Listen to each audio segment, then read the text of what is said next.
La mano de Javier era cálida sobre la curva de mi vientre de 5 meses.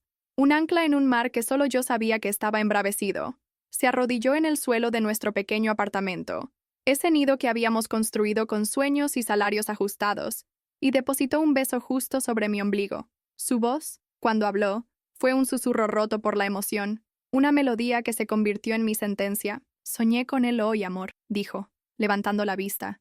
Sus ojos brillantes de una felicidad tan pura que me quemaba. Tenía mis ojos. En ese instante, el aire se volvió denso, pesado, imposible de respirar. Cada gramo de su alegría se transformó en un kilo de mi tortura.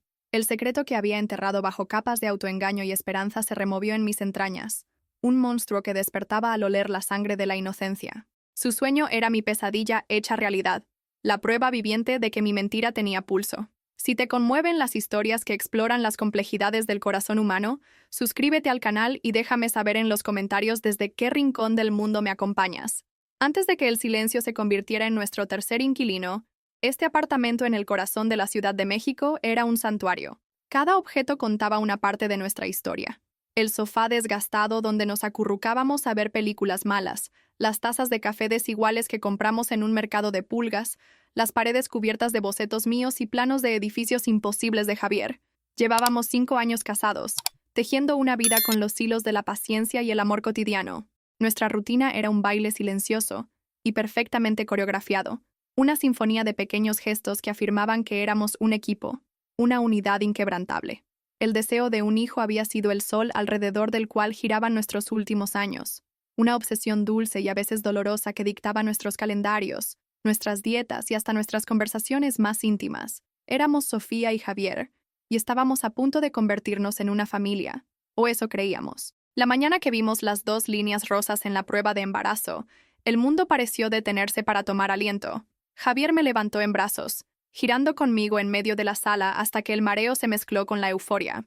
Lloró, un llanto de hombre bueno, de alivio profundo, de gratitud. Sentí que ese momento nos redimía de todas las frustraciones, de cada mes de espera y de cada prueba negativa que había manchado nuestra esperanza. La gravidez se sentía como una promesa, la cura para cualquier fisura invisible que el desgaste del tiempo hubiera podido causar en nosotros. Nos sumergimos de lleno en el ritual de la espera. Las consultas médicas se convirtieron en citas sagradas. Las noches se llenaron de susurros sobre nombres y debates absurdos sobre el color del cuarto del bebé. Yo observaba a Javier, tan entregado, tan absolutamente presente, y me convencía a mí misma de que este amor, este proyecto de vida, era lo suficientemente fuerte como para disolver cualquier sombra del pasado. Pero había una sombra, una mancha de tinta indeleble en la página más blanca de nuestra historia. Sucedió meses antes de la concepción, durante una de esas crisis silenciosas que no se anuncian con gritos, sino con una apatía profunda. Me sentía invisible. Nuestra vida se había convertido en un laboratorio de fertilidad, y yo había dejado de ser Sofía para ser un cuerpo en espera, un ciclo menstrual monitoreado. Mi autoestima estaba por los suelos, y en esa fragilidad, busqué un espejo que me devolviera una imagen que no fuera la de una aspirante a madre. Fue una noche.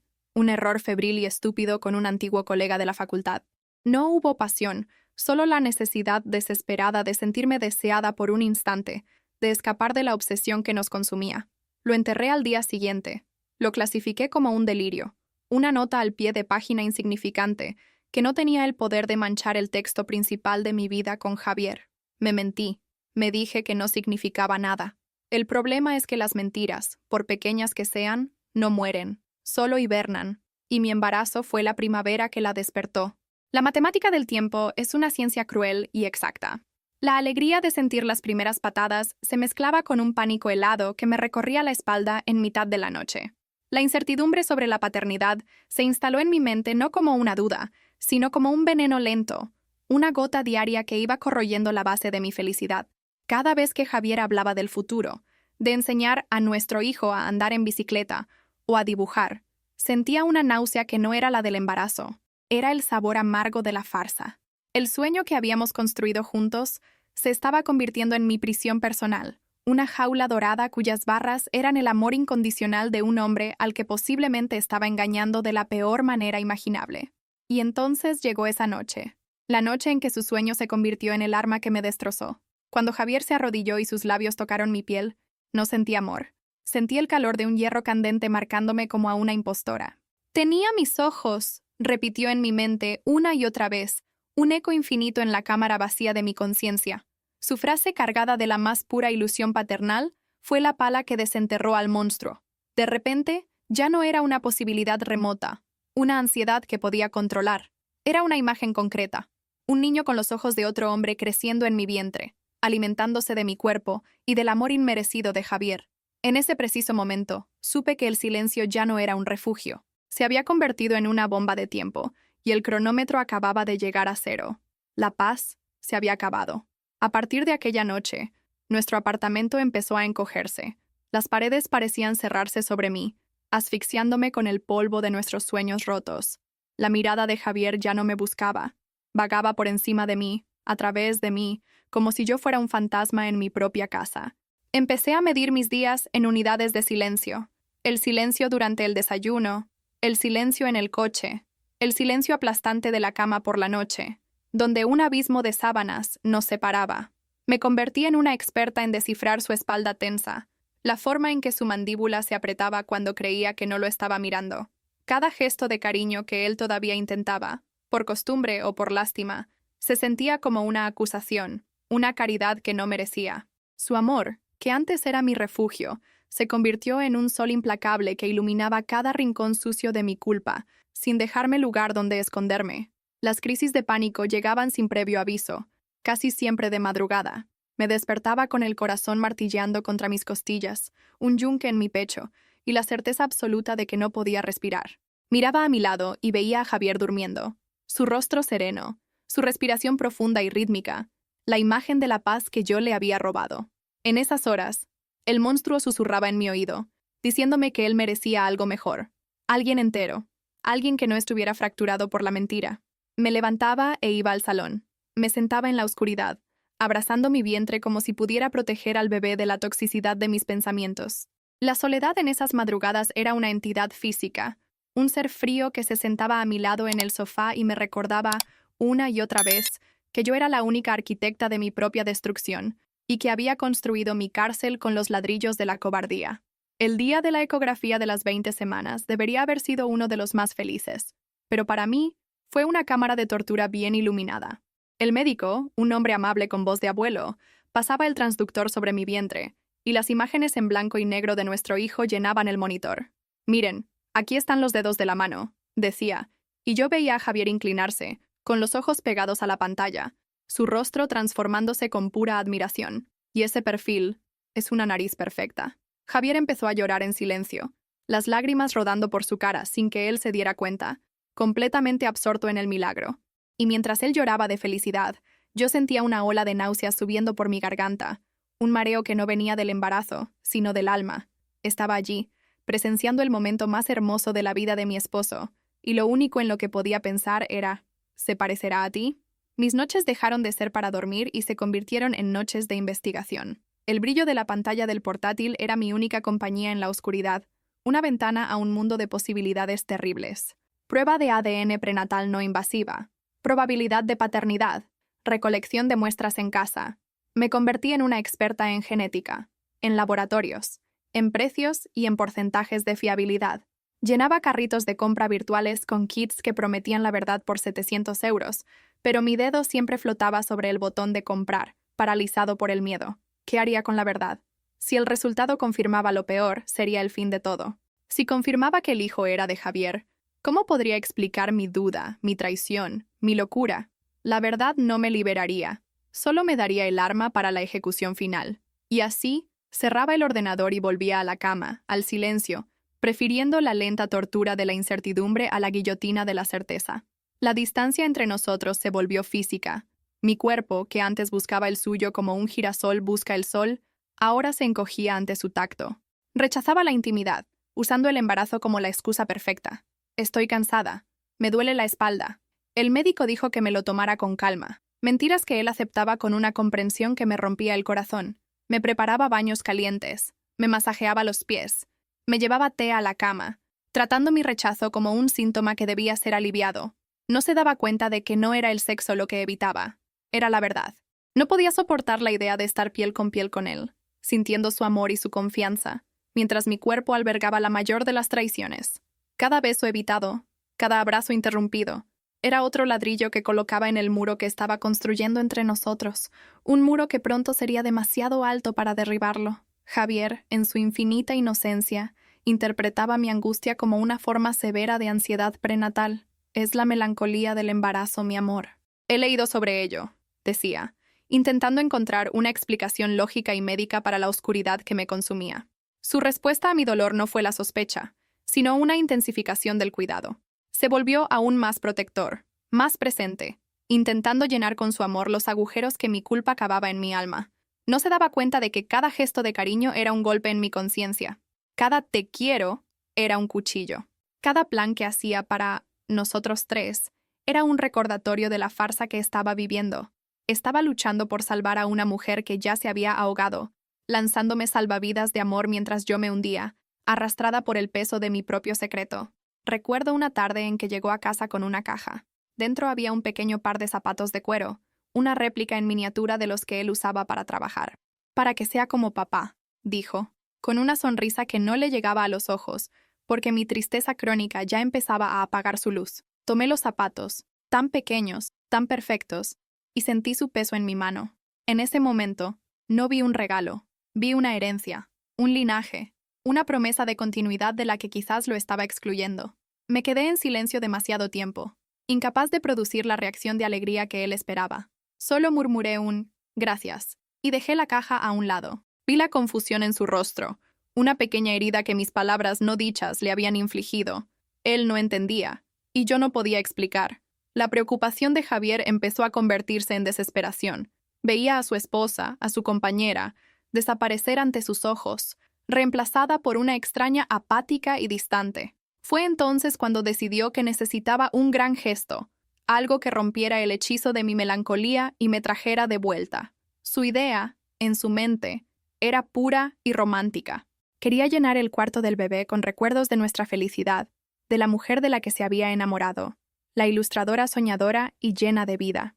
Decidió buscar mis ilustraciones antiguas, las que guardaba en el fondo de una carpeta en el ordenador, para enmarcarlas y colgarlas en las paredes del cuarto de nuestro hijo. Quería rodear la cuna con la prueba de nuestro amor, con el arte que había nacido de mi alegría, con la esperanza de que eso me hiciera recordar quién era. Esa noche, mientras yo tomaba un largo baño, intentando lavar una culpa que estaba impregnada en mi piel, él se sentó en mi escritorio y encendió mi ordenador. Su intención era la más noble. Buscaba la carpeta llamada Proyectos Antiguos, pero su búsqueda lo llevó a otro lugar. Quizás un error al teclear, quizás el destino. Encontró una carpeta olvidada, con un nombre vago. Borradores. La abrió, esperando encontrar bocetos inacabados, ideas sueltas. Pero lo que encontró fue un único documento de texto, creado en la madrugada siguiente a la noche en que me había besado el vientre. Un archivo que contenía un correo electrónico nunca enviado, un grito de auxilio digital dirigido a una amiga que vivía en otro continente, la única persona a la que casi tuve el valor de contarle la verdad. Lo imagino leyendo. Las palabras saltando de la pantalla y golpeándolo como fragmentos de cristal. No era una confesión directa, sino algo mucho peor. La angustia en estado puro. Sueña con un hijo que quizás no es suyo. ¿Cómo puedo vivir con este amor si está construido sobre la peor de las dudas? Me besa el vientre y siento que me marchito. Habla del futuro y yo solo veo un precipicio. Su alegría es mi tortura. No sé si este hijo tiene sus ojos, pero sé que mi alma ya no tiene mi propia cara. Estoy viviendo una mentira y no sé cómo parar. Imagino su rostro cambiando, la incredulidad dando paso a un dolor frío y cortante. Imagino el sonido de su respiración deteniéndose, el mundo desmoronándose en el silencio de una habitación mal iluminada. Cuando salí del baño, envuelta en una toalla, lo encontré exactamente en esa posición, sentado frente a la pantalla, inmóvil como una estatua. La luz del monitor bañaba su rostro con una palidez fantasmal. No se giró cuando entré. Simplemente se quedó allí, mirando mis palabras, mi traición escrita en Times New Roman, tamaño 12. El silencio en la habitación era diferente a todos los silencios que habíamos compartido antes. Este era un silencio muerto, el silencio de un campo de batalla después de que se ha disparado la última bala. No había nada que decir. Mis palabras ya lo habían dicho todo. Levantó la cabeza lentamente y me miró, y en sus ojos vi el reflejo exacto del hombre cuyo sueño acababa de robar y asesinar a sangre fría. No gritó. Ojalá hubiera gritado. La rabia habría sido una reacción humana, algo con lo que podría haber lidiado. pero su reacción fue el vacío. Un vacío tan profundo y absoluto que parecía absorber todo el aire y el color de la habitación. Se levantó lentamente, cerró la pantalla del portátil con una delicadeza aterradora, y el clic del plástico sonó como un disparo en el silencio. Siguió mirándome, pero era como si estuviera mirando a una extraña, a alguien a quien nunca había visto. Vi 5 años de amor, de complicidad y de sueños desmoronarse y convertirse en polvo en tiempo real. El Javier que me amaba murió en ese instante, y el hombre que quedó en su lugar era alguien que no conocía, un superviviente caminando por los escombros de su propia vida. En ese momento sentí algo perverso y enfermizo. Alivio. Un alivio devastador, pero alivio al fin y al cabo. La función había terminado. La actuación diaria de fingir, de sonreír, de ocultar el pánico, había llegado a su fin. La energía que gastaba en mantener al monstruo en la jaula se liberó de repente, dejándome hueca y exhausta. El peso insoportable del secreto desapareció, pero fue reemplazado de inmediato por el peso aplastante de la verdad expuesta. Ya no se trataba de esconderse, se trataba de enfrentar las consecuencias. Mi mayor miedo se había materializado, y aunque era el peor escenario imaginable, al menos era real. La incertidumbre había terminado. La tortura ahora tenía un nombre y un rostro. El rostro de mi esposo, desfigurado por el dolor que yo le había causado. Pasamos lo que quedaba de esa noche como dos extraños que comparten un compartimento de tren en silencio. Él se sentó en el sofá y yo en la cama, separados por una distancia que ya no se medía en metros, sino en años luz de dolor. Esperé que hiciera preguntas, que me acusara, que me echara, pero no dijo nada. El silencio era su arma y su castigo. Cada minuto que pasaba era una nueva capa de hielo formándose sobre las ruinas de nuestro matrimonio. El apartamento, que ya me parecía pequeño, se convirtió en una tumba para 2 personas, un mausoleo para el amor que habíamos tenido. Escuchaba el tic-tac del reloj en la pared, cada segundo marcando el final de una era y el comienzo de un desierto emocional del que no sabía si alguna vez saldríamos. Por la mañana, mientras los primeros rayos de sol entraban por la ventana, se levantó. Fue a la habitación, abrió el armario y sacó una pequeña maleta de viaje. No me miró. Se movía con una precisión mecánica, como un autómata. Cogió algo de ropa, sus artículos de aseo, el cargador del móvil. Cada gesto era deliberado y desprovisto de cualquier emoción visible. Cuando terminó, caminó hacia la puerta. Su mano se detuvo sobre el pomo por un instante que pareció una eternidad. Contuve la respiración, esperando una última palabra, una mirada, cualquier cosa. Pero él solo abrió la puerta y salió, cerrándola suavemente detrás de él. Me quedé sola, de pie en medio del salón, con mi vientre embarazado y el eco ensordecedor de la puerta al cerrarse. Un punto final en la frase que había sido nuestra vida. ¿Te está gustando esta historia?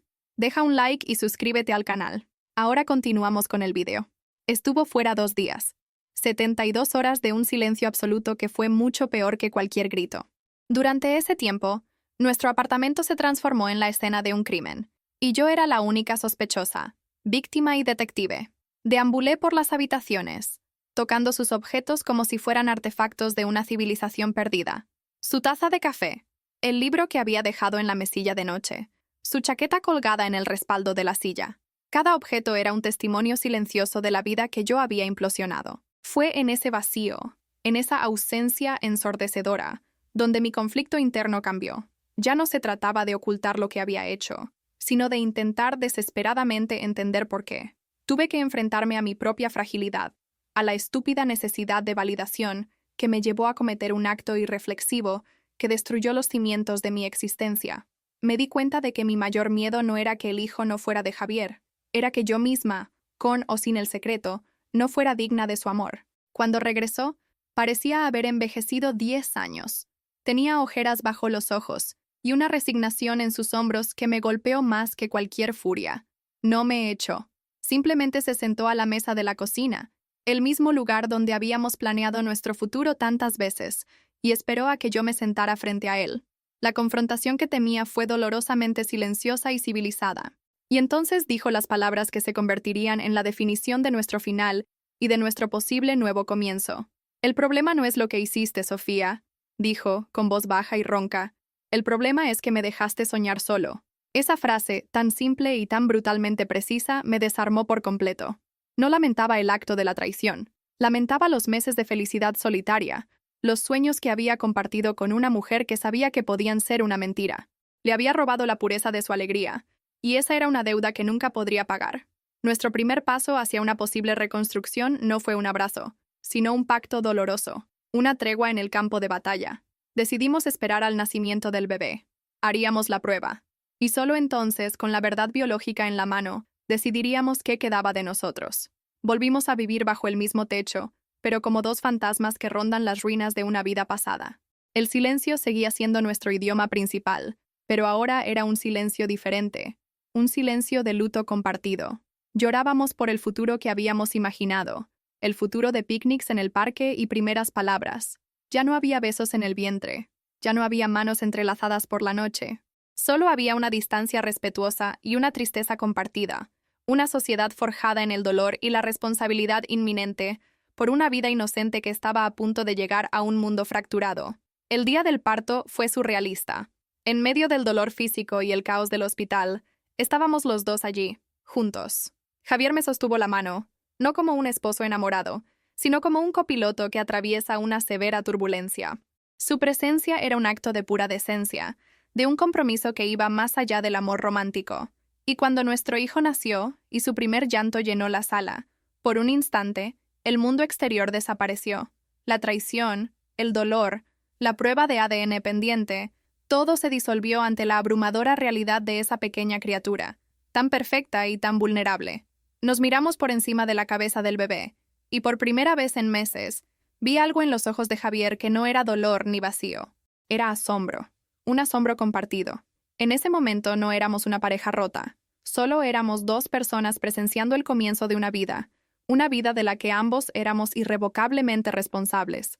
Al final, el resultado de la prueba se volvió casi secundario. El viaje de dolor, la verdad expuesta y la presencia constante de ese bebé en nuestras vidas nos habían transformado de maneras que ningún laboratorio podría medir. Sí, la prueba se hizo. Sí, el hijo era suyo. Pero la revelación no trajo una explosión de alegría ni una reconciliación mágica. La herida era demasiado profunda para eso. Nuestra relación romántica estaba en ruinas, un hermoso edificio reducido a escombros. Pero en medio de esos escombros, empezamos a construir algo nuevo, ladrillo a ladrillo. Una asociación basada en una honestidad brutal y una dedicación compartida a nuestro hijo. El perdón sigue siendo una tierra lejana en el horizonte, un lugar al que quizás nunca lleguemos. Pero al menos, dejamos de caminar en direcciones opuestas. Empezamos, vacilantes, a caminar lado a lado. Hoy, cuando miro nuestra vida, no veo el cuento de hadas que soñé. Veo algo mucho más real, y en cierto modo, más fuerte. Veo a dos personas rotas que eligieron no abandonar los restos del naufragio. Aprendí de la manera más dura que la mayor traición no es el acto cometido en un momento de debilidad, sino el silencio que le sigue. El silencio que permite que un sueño de dos sea vivido por uno solo. El amor no murió, sino que se transformó. Ya no es la pasión arrolladora de la juventud, sino un respeto silencioso, una comprensión forjada en el fuego. Miro a Javier jugando con nuestro hijo, y veo a un hombre bueno que eligió la responsabilidad por encima de la venganza. Y miro a nuestro hijo, que, en efecto, tiene los ojos de su padre, y entiendo que no es un símbolo de mi mentira, sino un testimonio de nuestra capacidad para sobrevivir a la verdad. ¿Han hecho algún gesto de bondad que cambió una vida? Dejen un corazoncito si creen que el amor es más poderoso que cualquier riqueza. Suscríbanse para más historias de segundas oportunidades. Comenten. El amor no tiene precio si ustedes también creen en la bondad humana.